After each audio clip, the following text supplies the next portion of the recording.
Ladies and gentlemen, it is week 10. That's right. We're already into double digit weeks here in the NFL season. And of course, it's myself. It's Britt Flinn. It is the calm before the storm, helping you with your fantasy football decisions that will make and break your season as we head toward the playoffs. No Gary, as he is living his best life still in Hawaii. But of course, you've got us here. Britt, how are you this morning?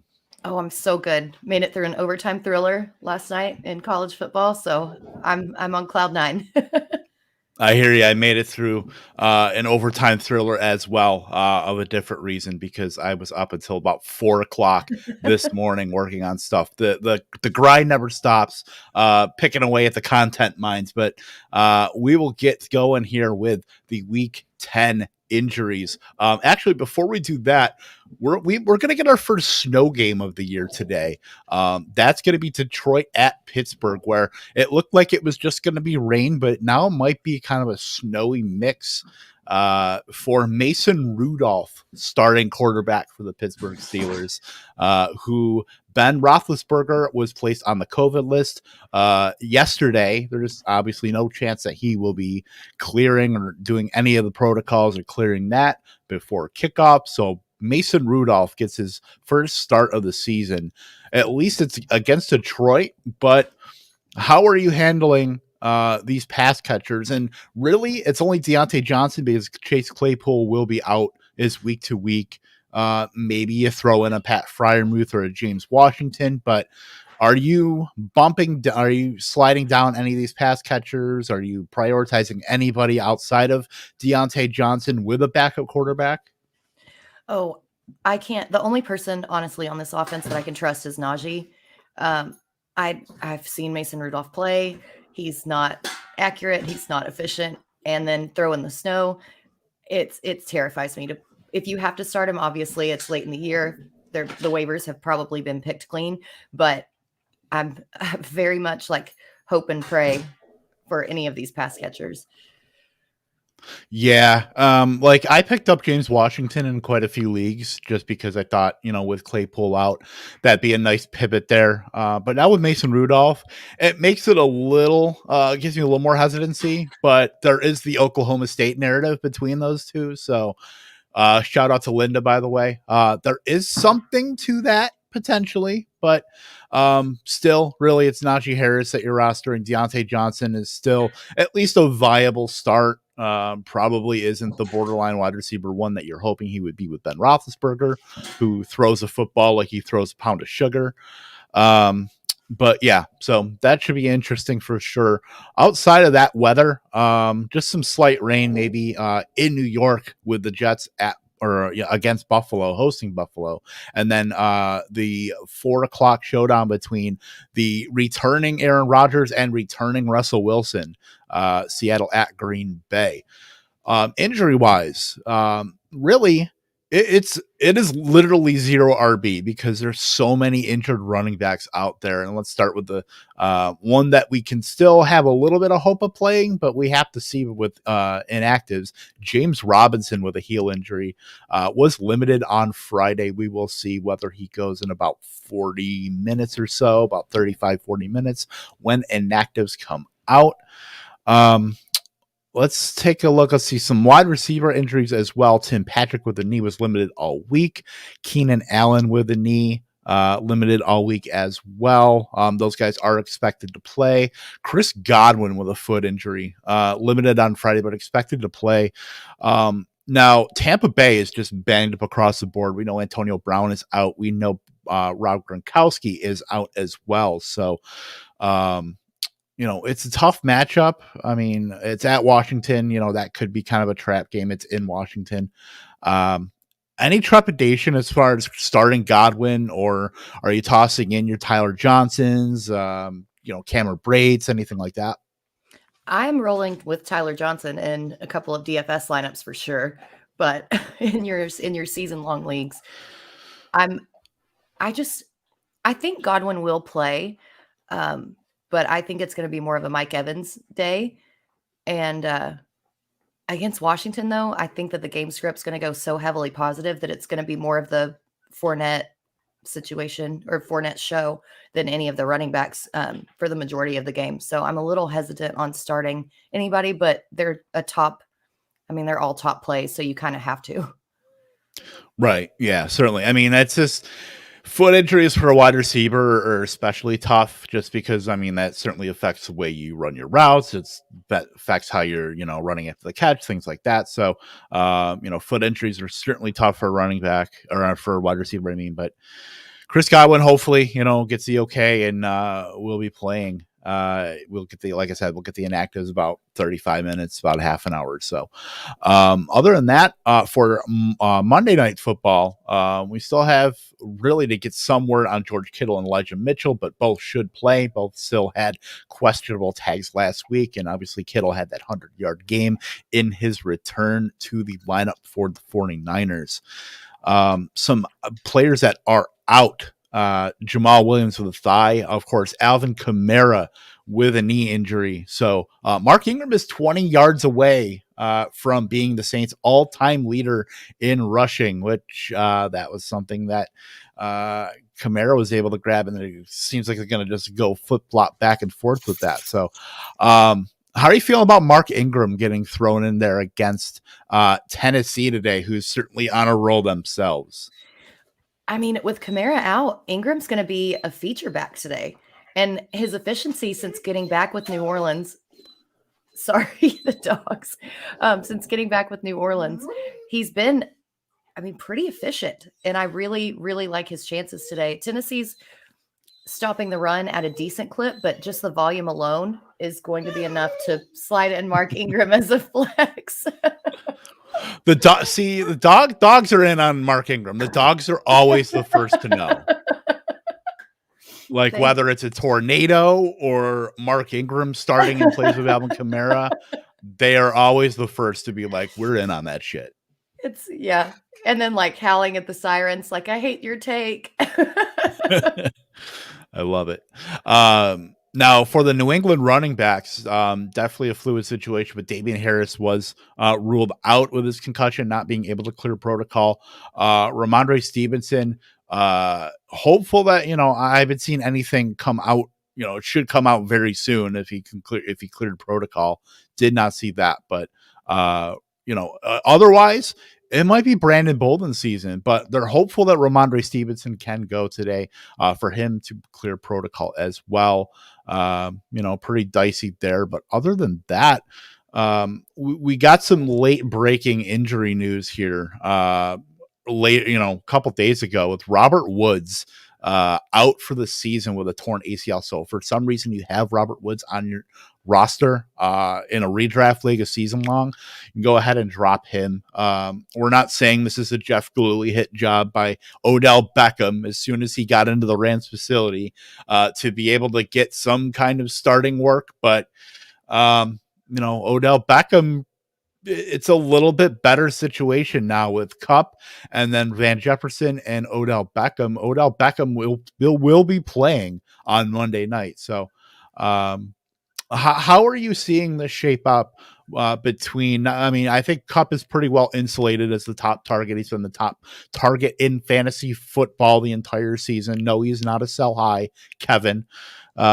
But between Van Jefferson and Odell Beckham, I think it's interesting there because Van Jefferson has run about 90% of the routes throughout the entire season. In comes Odell Beckham to see if he has anything left. How do you see that shaking out between Jefferson and Odell Beckham?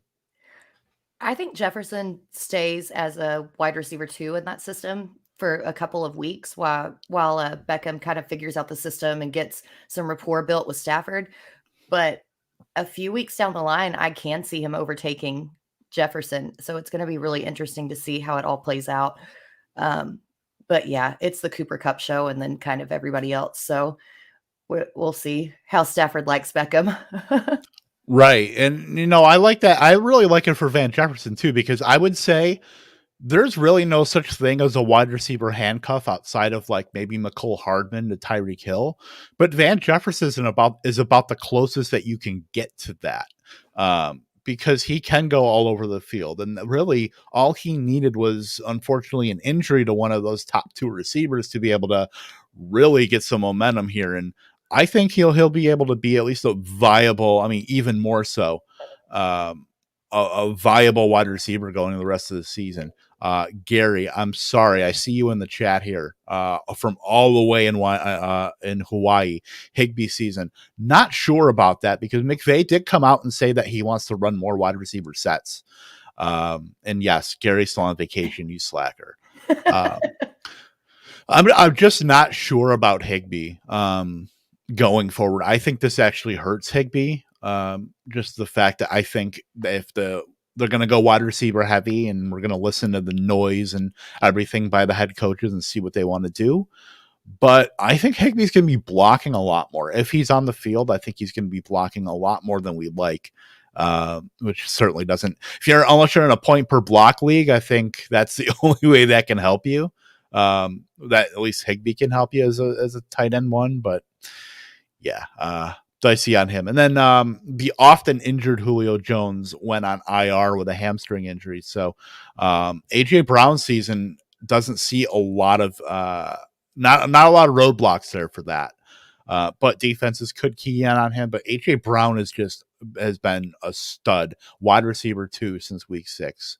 So I mean, there's no way you can't start him and just feel confident that he's going to at least put forth a consistent effort every week.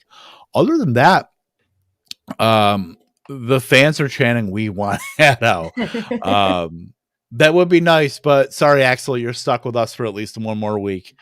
So let's get into some questions here. We're starting to get them here. Deontay Harris or Michael Gallup, who should be making his return as well this week. I love Gallup this week. I think, especially in a DFS lineup, I'm not sure whether he's talking season long or DFS, but Gallup is super efficient and he makes those weird, like contested throws. He's got such great toes and body extension and hands. I really, really love him today. And against Atlanta, I think that this is a get right game for Dallas after last week's, for lack of a better word, turd. Right.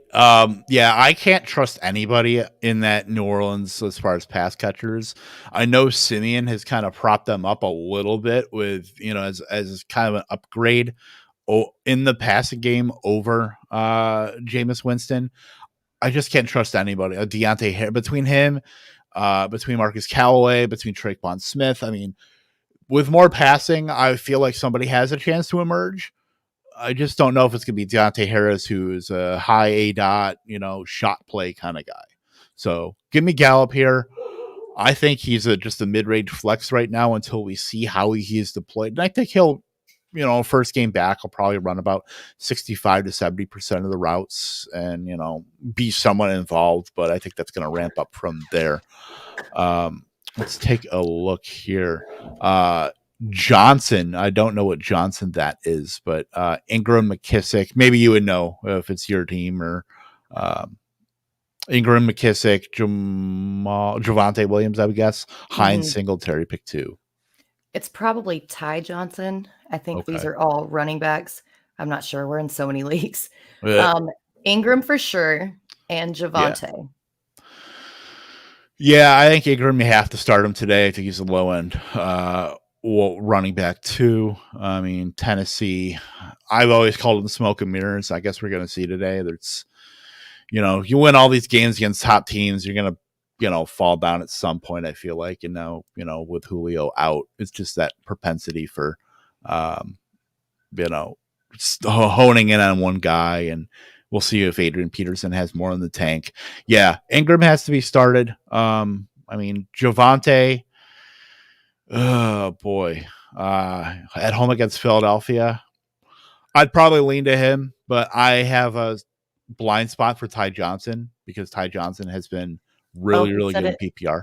He said it's Dearness Johnson. I was incorrect. All right. So if it's Dearness Johnson, I think it's Dearness Johnson and Ingram. I think you have to. Yeah. I mean, Dearness Johnson, I have him as a top 12 running back today. Yeah, got to go with the volume for sure. Yep, absolutely. All right. Elijah Mitchell. Wow. Elijah Moore. Sorry, public education in New York. Elijah Mitchell or Donovan Peoples-Jones? I don't think you can play Elijah Moore this week against Buffalo. Like, yeah, they got beat by the Jags, but that was kind of a blip in a blippy week. DPJ is, I mean, he's the second receiver now since Beckham's gone. New England secondary is okay, but yeah, I don't like either of these plays, but I've got to go Peoples-Jones. See, it's hard. I would almost trust. I don't know if trust is a tough word because you're talking about two young wide receivers that, yes, the Jets are going to be in a trailing script, but the Jets rotate wide receivers. Donovan Peoples-Jones is incredibly low volume, but has upside. Give me Elijah Moore. I'm gonna pray that the Jets do the right thing and move Elijah Moore out of the rotation and just lets him have a role to himself. Running 60 to 65% of the routes makes it very hard for you to capture any upside in fantasy unless you're one of those shot play guys. He's not a shot play guy, but he is infinitely more talented than that. And right now with a banged up Corey Davis, with Jamison Crowder, with a bunch of guys, Jamison Crowder has a very tough slot matchup today against Tyron Johnson. So I think Elijah Moore has a chance to kind of buoy this wide receiver core, which should be able to throw. The Mike White experience rides again in week 10. Give me Elijah Moore. I think he's going to be a top 24 wide receiver this week. All right. You changed my mind. I have to go more. We might have an incoming. The people have spoken. Gary might be on his way here. While we do that, I'm gonna grab a code for him. Daryl asked, "Need 3 PPR: Deontay, Debo, or Lockett?" Oh, and Pittman. And Pittman also. Reading. It's fundamental. Pittman is on my love list for the rest of the season. I absolutely love him. The matchup against the Jaguars should be really favorable. At least, he's not exactly a high volume guy either, but what he does with his targets and his yards after catch and his touchdown ability, I mean, love it. And then I think I've got to go Debo and Lockett. I love Deontay, but with the snow game, with Mason Rudolph, with everything else going on, plus the probability of a positive game script where they just run Najee the entire time, I don't really think that Deontay gets a lot of work today. So, yeah. Let's see. Wow. You know what? Let's ask our resident Hawaii, Mr. Hawaii himself, Gary Haddow. Gary. Oh my God, what time is it there? It's gotta be like what, 5? 6:25. Very early. Oh my Lanta. How are you functioning? I'm a little hungover. It's our last day. We leave in like 13 hours. So oh damn. I would sit Deontay with Roethlisberger out. Yeah, Debo's a lot. You have to start Debo. You have to start with Russ there. You have to start Lockett. Yeah, Deontay might be the odd man out here. Pittman's on fire right now, and you can't trust Mason Rudolph. I have to start Mason Rudolph, and that just okay dynasty league that we're in, Gary. I had to pick up Mason Rudolph because I have been without a quarterback. I've had one quarterback all season in that league, and I'm still like 6-3 somehow. Like I had Daniel Jones is on bye. I have Deshaun Watson. I've tried to make a trade for Gary, but he wants too much for Ben Roethlisberger. So I still got my Steelers quarterback, Gary. By hook or by crook. And I'm getting Cam Newton. So there you go. Let's go. I love it. The rest of my team is awesome except for my quarterback situation. All right, yeah. I would knock out the stretch of backup quarterbacks, like so many, and I don't know. It feels like 3 or 4 weeks where it's just been backup.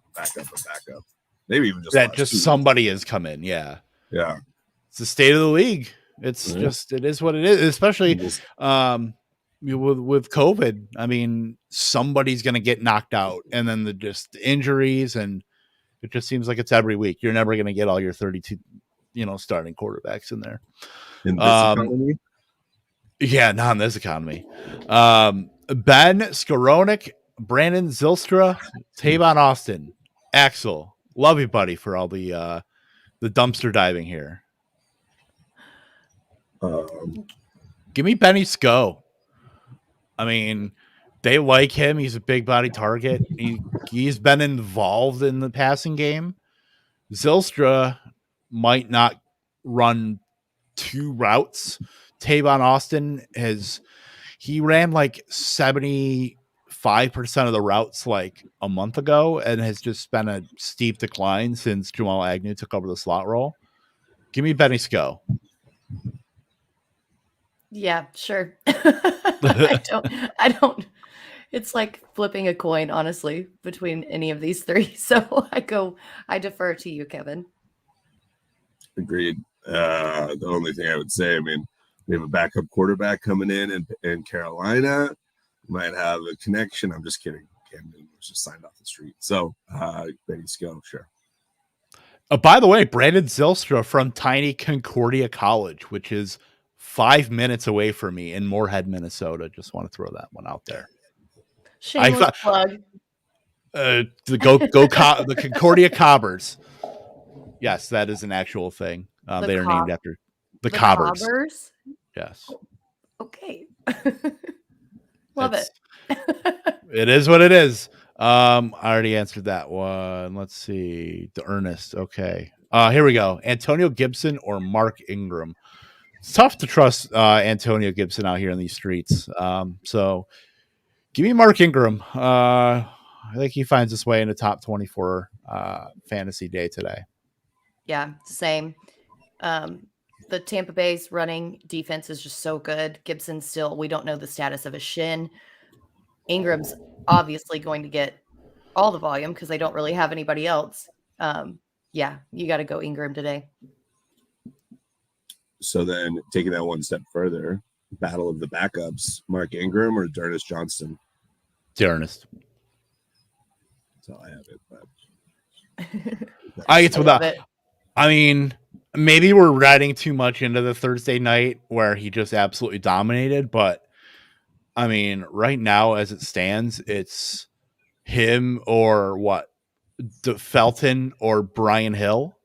I mean, I don't see any way where Cleveland doesn't give him the ball like 20 to 25 times. I mean, it's New England. They'll probably find a way to shut down somebody. They could shut him down. They probably know he's very talented. I mean, Baker will probably find a way to shut himself down. I don't know. But that could either be a weird shootout that just blows up out of nowhere, or like that could be a 9-6 game itself. Yeah. And New England's not the best against running backs. I think they're allowing, it says 24.61 points, fantasy points to the position. So if Felton gets all the volume that he should get, I mean, he should be, definitely be the dude. Yep. And because we say that, Brian Hill, 20 carries, 82 yards, and a touchdown. We just cursed Johnson. We did. Way to go, Thank you. Clip it, Kevin. Clip it for later. I will post this when the Brian Hill blow up game happens. Axel, Manuel Sanders, Marvin Jones, or DPJ in standard. I think you've got to go Sanders. It's, the game script doesn't look that great because you figure that Buffalo should get out against the Jets. But again, it's a divisional matchup. And I feel like those kind of always go off the rails and go contrary to what Vegas says that they should be. And Sanders has kind of shown that he's a favorite target of Allen, especially for the end zone. So, yeah. Marvin Jones hasn't done anything in Jacksonville. DPJ, Cleveland has such a low pass volume offense that I don't think you can trust it there. So, yeah, I've got to go Sanders. Man. Sorry. Yeah. I mean, Manuel Sanders hasn't really done much lately. He had that goose egg in week 8, came back with 8 targets last week. Obviously, Buffalo didn't score a touchdown. It's tough. I mean, he came out of the bye and hasn't really instilled a lot of confidence.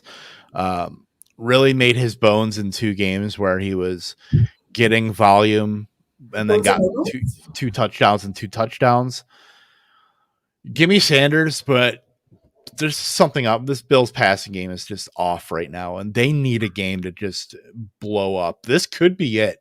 This could be the game that gets the Bills back on track as far as they just lost to the Jacksonville Jaguars. Just rough. You mean like he gets the Jags, their get right game? Yes, their get right game.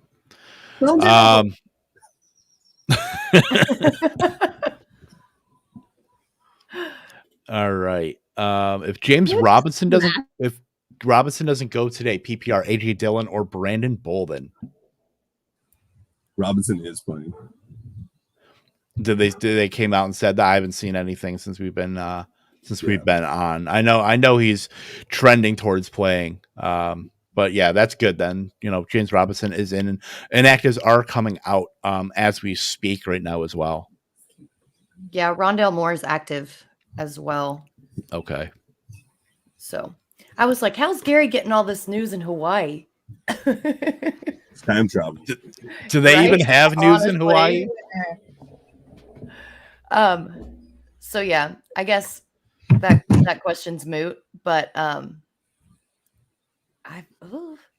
Brandon Bolden's still like super intriguing to me today. I think Stevenson's probably going to go, but if he's the feature back, Bolden has shown that he's definitely the pass catching back, and he's so damn efficient when it comes to his average. And I'm just super intrigued by it. Yeah, I mean, I like Bolden. Just between these two, I think with Rodgers back, he's going to want to show that he's hasn't lost a step, in the last couple weeks with him being out and everything like that. So give me Bolden here. Bolden, yeah, he's been that pass catching back, but he's kind of like been pass catching back light, where it's been Harris has been the 2-down grinder. Bolden has been strictly pass catching. Ramondre Stevenson has done a bit of both, kind of, hand in both jars there. So, but yeah, if for some reason Stevenson doesn't go, it's Bolden. So yeah, let's see. Inactives are coming out right now. Let's see. No real surprises. Kamara is out that we said before. Chase Claypool, of course, is out. Antonio Brown, Rob Gronkowski. Other than that, we will get more as they come in. But Daryl again with Emmanuel Sanders or Van Jefferson. Ooh, I like Jefferson here. I think obviously with the Robert Woods news and then Beckham just getting over to LA and still learning the system, I think Jefferson's going to have a sneaky blow up game today or tomorrow. My bad. Yeah, I'm probably just going to address Jefferson solely just because I trust Stafford currently more than Allen right now. Yeah. Yeah, I mean, it's almost weird to say. I mean, just because of the tear that Emmanuel Sanders was on before the bye week, but I think Van Jefferson, I'm not going to say he's must start because he's not, but I think he has a good shot today because of the short week where, obviously Odell Beckham came in, Robert Woods got hurt. Van Jefferson can probably slide in and be as valuable as he can be today or tomorrow. It's tomorrow, Kevin. Tomorrow, Britt. The Rams play tomorrow. He'll be good tomorrow. I like him. Let's see here. Amari Cooper, Jerry Jeudy, DJ Moore, Sutton, Pitt, and Lockett. Pick 2. Do I have to? Can I pick them all? I know. They're so good. I want to play in that league. Ha ha ha. Just kidding. Is it a 4-team league? Right. The most annoying thing ever. Mm-hmm. I honestly like Jeudy. I think that Sutton's going to get locked up with Slay in this matchup. The over-under is not incredibly high, but I think it should go over. I think it has shootout potential, honestly. And then ride that Pittman train. Pittman has been hot. And he's getting those end zone looks. Oh, I love it so much. I'm going to lock it at Pittman. I think, let's see, this is tough. I can't quit DJ Moore. I can't. I don't know if there's a league where you can sit him. Although you can sit him probably, and when you have all of these receivers, give me Lockett and give me Lockett and Pittman. Here, it's tough. It's tough to sit Amari Cooper. I love Judy. I think he's gonna. Gary, you have a harpy behind you. My wife just wants to be included. On vacation. It's 6 a.m. But hey, Gary is a true man of the people, though. It is true. That's what it's all about. Axel. DeAndre Swift or Darrell Williams, standard leaning Swift. I'm with you there. I don't think that you can sit DeAndre Swift under most circumstances. I think you have to just play him and roll him out. Yeah, with Jamal Williams out and the snow game potential here, I mean, Swift all day. Would you guys start DJ Moore or Deontay, given their QB situations? DJ Moore. Yeah. Oh, that feels so ugly. I don't like it. Ugh. But yeah, DJ Moore has more. Moore has more. That was redundant, but he's just got more upside. So we haven't really talked about it. I think you could probably touch on it quickly. Cam Newton, are you foreseeing any sort of,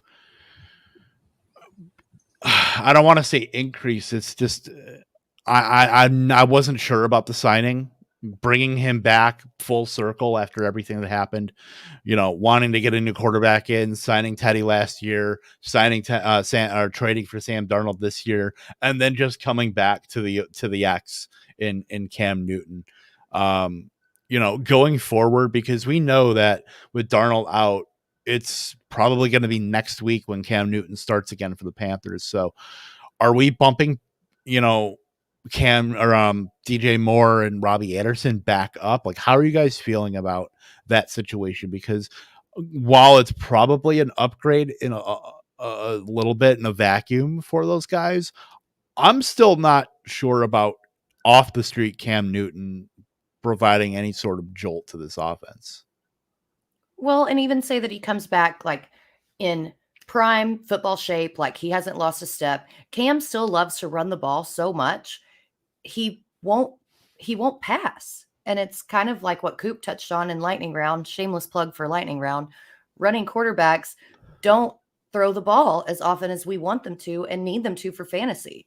And Cam is the epitome of that. So it sucks because I want DJ Moore to go off, but I don't think you really move him. You just kind of keep him there and hope that maybe he gets a few more accurate passes thrown his way rather than relying on an increase in volume. Yeah. Gary? Cam, I think, does more for me as a quarterback than he does changing the outlooks of those guys. I don't know. They still just feel like who they are. DJ Moore, I'm just nervous that Cam's just going to dump off the CMC constantly. So especially now that the roles, DJ Moore is less of a possession guy and more down the field. And we saw Robbie be the possession guy, but he's been phased out. So I don't know. I pick up Cam if you need a QB4 on your roster and just see what happens. Yeah, pretty much. And you hit the nail on the head, Gary, as far as CMC. I feel like that is probably the thing that gets upgraded most in that passing game is CMC coming back to be CMC at the expense of a guy like DJ Moore. I would say at the expense of Robbie Anderson, but Robbie Anderson's been pretty much a nothing the entire season anyway. So, yeah, that's a tough situation, but it's good, I guess, for if you have CMC and you're hoping to get some stretch run play out of him. But, I mean, hopefully they instill that, hey, DJ Moore is a goddamn alpha and you need to throw the ball to him. If I need to send a carrier pigeon or whatever to put that in his brain, the pigeons that live in whatever hat he's wearing that week. I mean, you can go join them. Sorry. Well, that's what we do. That was perfect. T.Y. Hilton, Robbie Anderson, or Dallas Goedert for wide receiver, tight end flex in PPR. Typically, I don't recommend a tight end usually in these kind of flexes, but I think Dallas Goedert, you have to throw him in here ahead of Hilton, ahead of Robbie Anderson. Yeah. Goddard here, same exact sentiment, but Goddard doesn't really have any competition for work. Anderson hasn't shown anything. Plus, he's got PJ Walker, who I'm very intrigued to see what's going on with that situation. And Hilton's just coming back from injury. He's kind of been eclipsed by Pittman. Yeah, you've got to go Goddard. Agreed. All right. And then also on the inactive front, James Robinson as active today. Also, Ramondre Stevenson as active as well. So I think Bolden still works in with that running game as a pass catching back, but it's probably going to be, unless he finds his way into the doghouse, which could certainly happen. I think you got to fire up your Ramondre Stevenson today. Damian Harris is inactive, as we said before as well. So, and Jonnu. Jonnu is inactive. Well, Jonnu's dust. Yeah, they paid $50 million for the dust. So in this economy, so fire up your Hunter Henrys, the Henry family tight end factory. Let's go. the tight end Adam Thielen, who scores too many touchdowns. That's it. Right. Russell Gage or J.D. McKissick for flex and PPR. I like McKissick. You're going Rusty?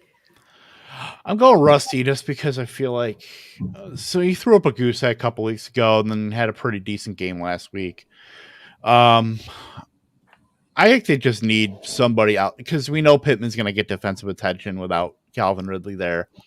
I think somebody has to step up, and if you're other than Gage, I think you're really just throwing darts out there between Zacchaeus and Hayden Hurst and guys like that. I think Russell Gage is probably, he's going to be on the field a lot.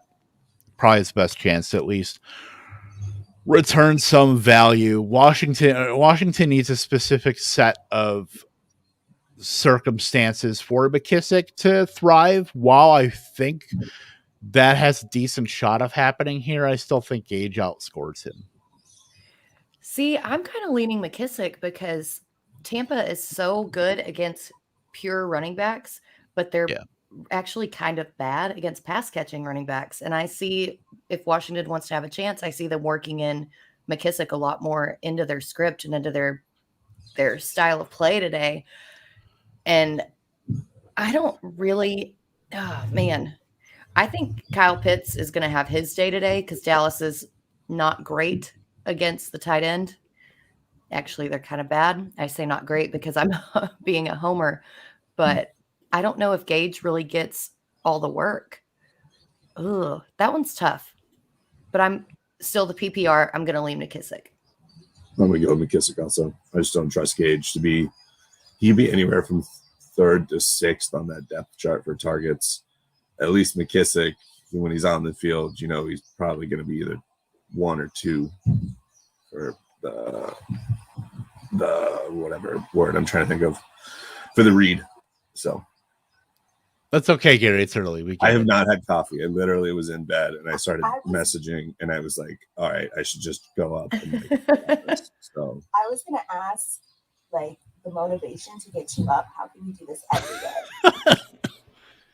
Gary is, like I said, true man of the people. He's here for Axel and then me and Britt after that.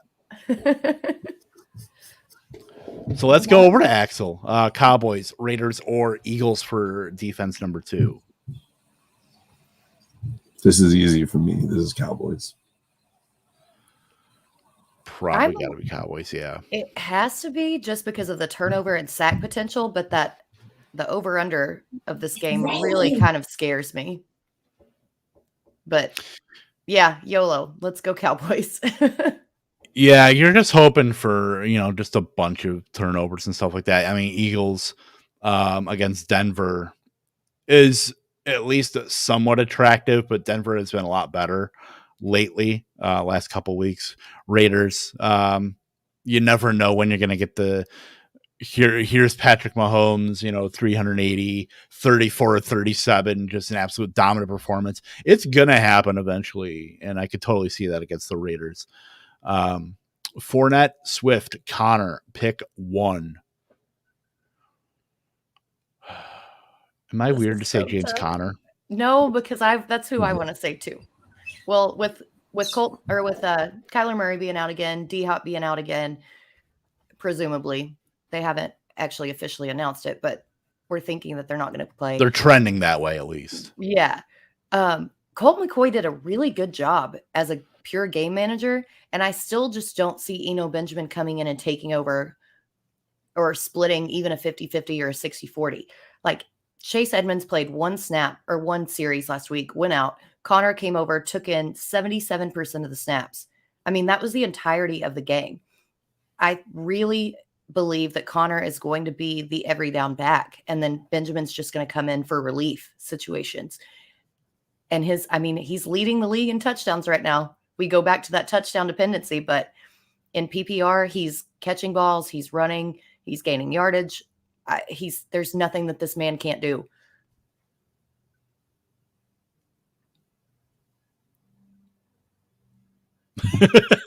Oh. I just mic dropped, I guess. No. Yeah. These are really hard options. I mean, I feel like you could throw a 3-sided coin and see which side it lands on. Connor probably has a concerning floor in theory, and I feel like Fournette has highest floor, and I don't know, they probably all have similar ceilings, right? Swift might actually have the lowest floor, but I'm probably still just going to go with Connor just because of the offense. But Fournette is pretty hard to sit at this point. They had their bye last week. Am I crazy about that? So, no, they did. I don't know. This is really tough. I'm curious who you're starting such that these are your options. Like, who else is so good that these are the guys you're deciding between? Hey, buddy. It's a family affair today. I love it. Is. Good morning. Hey, buddy.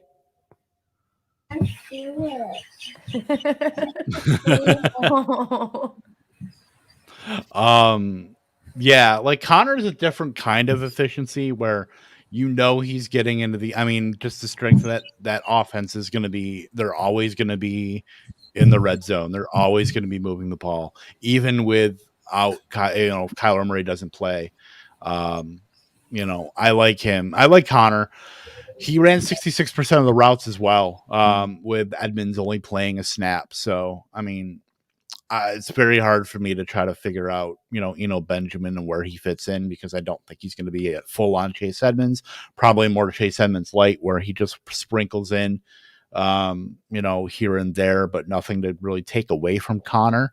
So yeah, I think Connor's probably a lock button play today, especially over Fournette. And I know I literally just said that it's really hard for me to take out or not recommend Swift. But this is probably one of those instances where you have such a, clearly you have a great backfield. Fournette, it was probably like a 7th, 8th round pick. Swift, you had to draft in like the 3rd. So if you went running back, that's certainly feasible if you draft a Connor like right after Fournette. Well, I think he popped up and said that it was a DFS play. Okay. DFS play probably changes things. It probably makes me want to go Fournette. I think that Connor's ownership is going to be crazy high. Yep. Yeah, and then they're one of the lower over-unders as well, too. So, and that's probably going to shift even more if Colt McCoy is the starting quarterback today. Yeah. So then you're really banking on efficiency, where if Arizona does anything on offense, if they can score 20 points, you're going to have to get to do in DFS, you're going to have to get 2 touchdowns out of him and a bunch of yards to be able to make that a worthwhile play. I'm not sure what his percentage is or what his salary is at, but it's probably not in the first tier, but it's probably in the second tier, where it's still a decision whether you want to allocate that kind of salary to him. Well, Connor 6,300, Fournette 6,100, and Swift is 6,800. So they're all right around in that range, but I think the ownership or rostership kind of tilts things in Fournette's favor. Gotcha. All right, Axel, kicker question. I'm not going to try to pronounce Dallas's new kicker, Brian Johnson or Robbie Gould.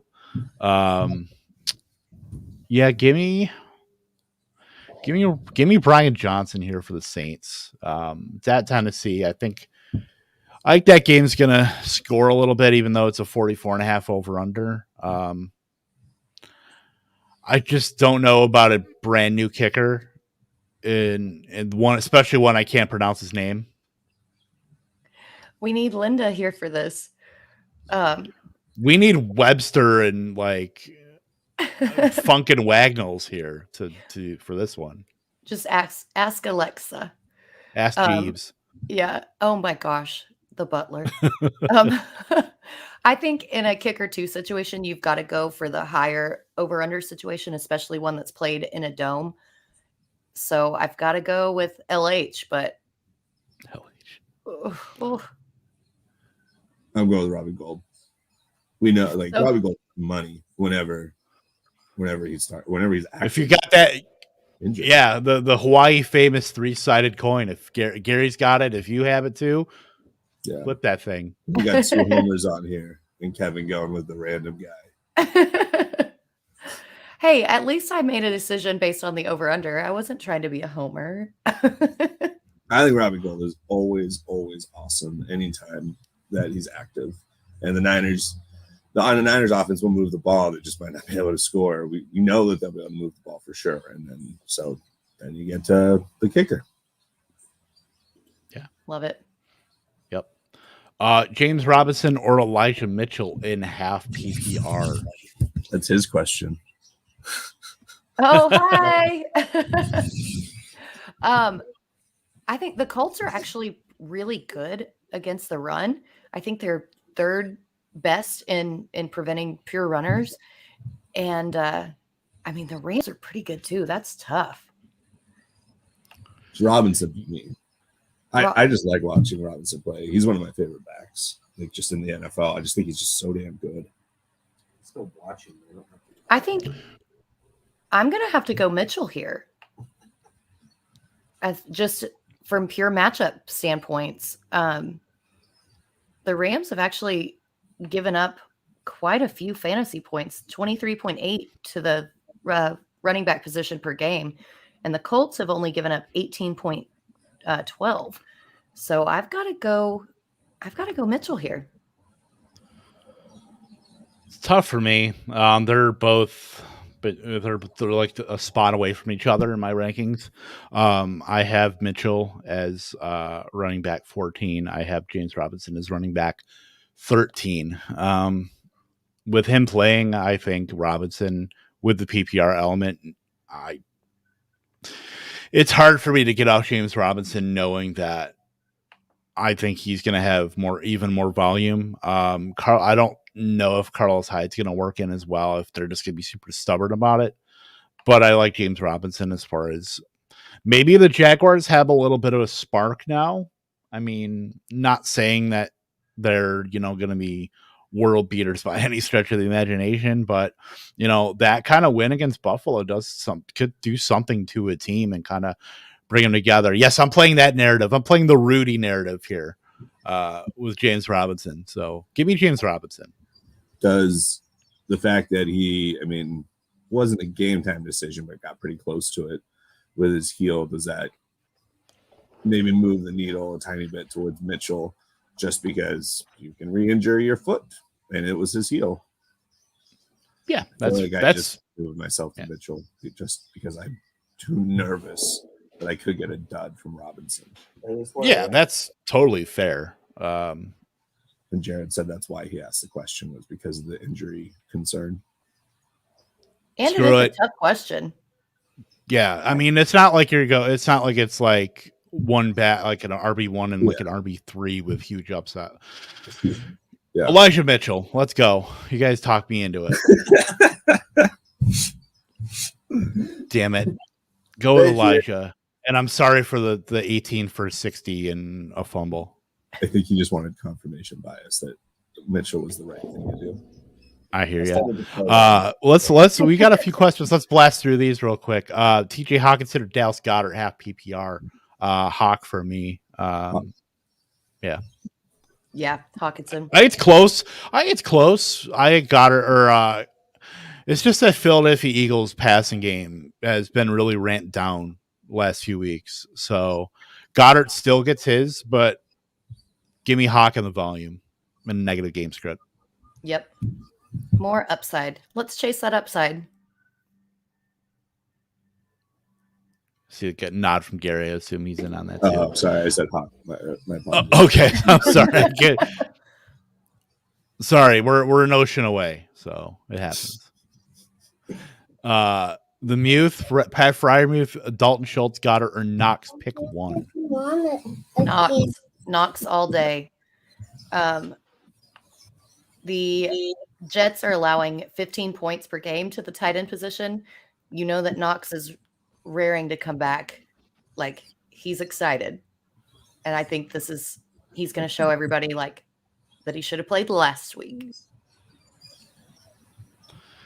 Yeah, opportunity Knox. Yeah. Oh, Kevin.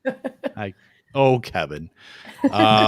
Yeah, I mean, the Bills' offense hasn't been in a great spot, but maybe it was Dawson Knox, because it's really been since he's been out of the lineup that they haven't been themselves. So give me Josh Allen's roommate there. Give me Dawson Knox.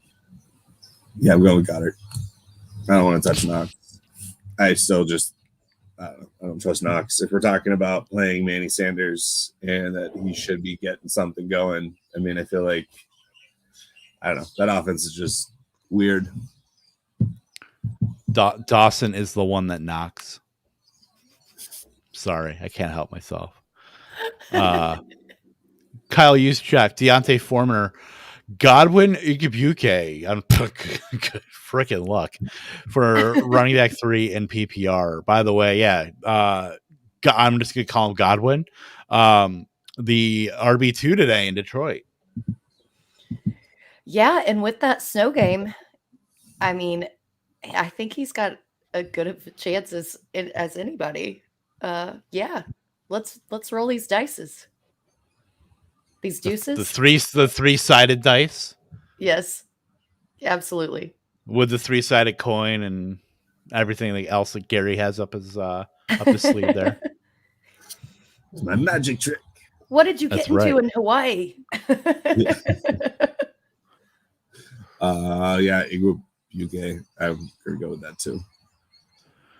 Part of me wants to say Deonta Foreman here, just because fun. Why not? No, it's just Tennessee's rushing game. Like, Father Time has to win out with Adrian Peterson at some point, and Foreman was at least involved. I don't know if that's going to be something that's going to have. It's going to be that kind of split, all season. Peterson had a touchdown that kind of salvaged his day for anybody that started him. I could see a world where Deontay Foreman kind of mixes in and makes that more of a committee with him, those two, and McNichols to kind of try to foster a running game out of that. So I'm gonna try Foreman, but I mean, it's RB3 and it's gross still. Just to say, Foreman was in a blowout and got 5 touches. I'm not touching that at all. It's going to be AP and McNichols, and that's it. Okay. I'll see you. I'll see you in the group chat when Deontay Foreman scores. And then we'll round this out with an IDP question here. Fred Warner, Devin White, Micah Parsons to our resident IDPer. That sounded way worse than it sounded in my head. A peer. I don't even know why Axel does this to me, because he knows I'm going to say Parsons every single time. Parsons got 2.5 sacks last week. And while I normally don't like to put my IDP players on a sack contingency or a turnover contingency basis, he also got several tackles. I mean, this kid is just all over the field. I think going up against Matt Ryan this week, I have to go Parsons. It sucks. I'm not being a homer, but just his versatility and his upside basis is just too appealing for me to not play. I'm going to trust you on that because I have Micah Parsons and I want everything you say to come true this week. Dude, the beast. So good. The lion, the young lion. He We put will out some take merch. it. Well, he put out some merch yesterday with like the young lion thing on it. So interesting. Good to know.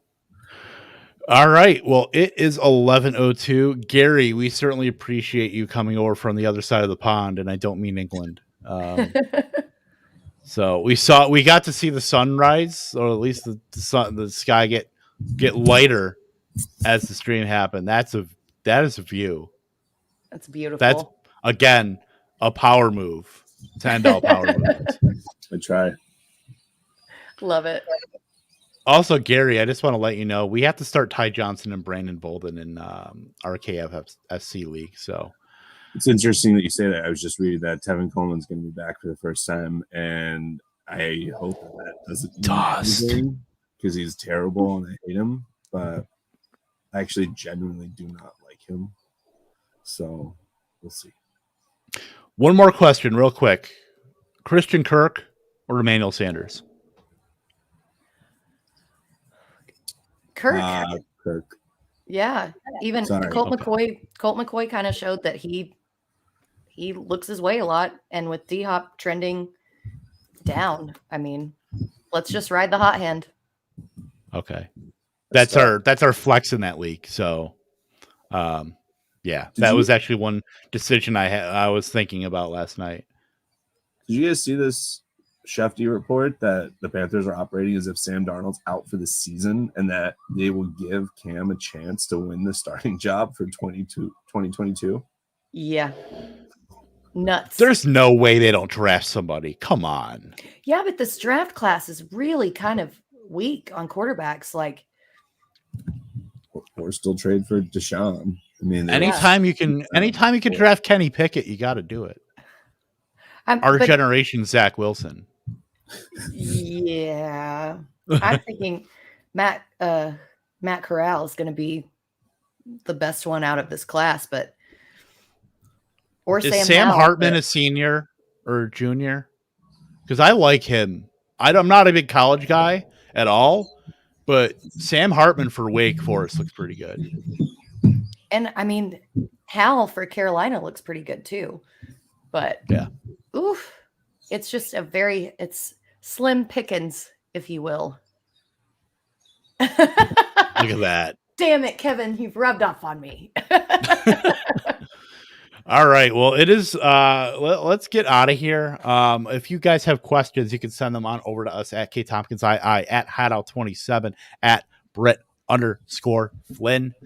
Again, Gary, thank you so much for joining us. I'm assuming we will be back to a regular schedule next week when you're on in the contiguous United States.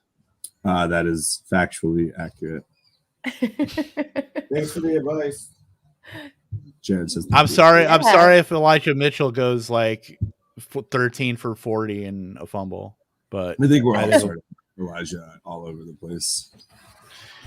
Yeah, it's tough. It is what it is.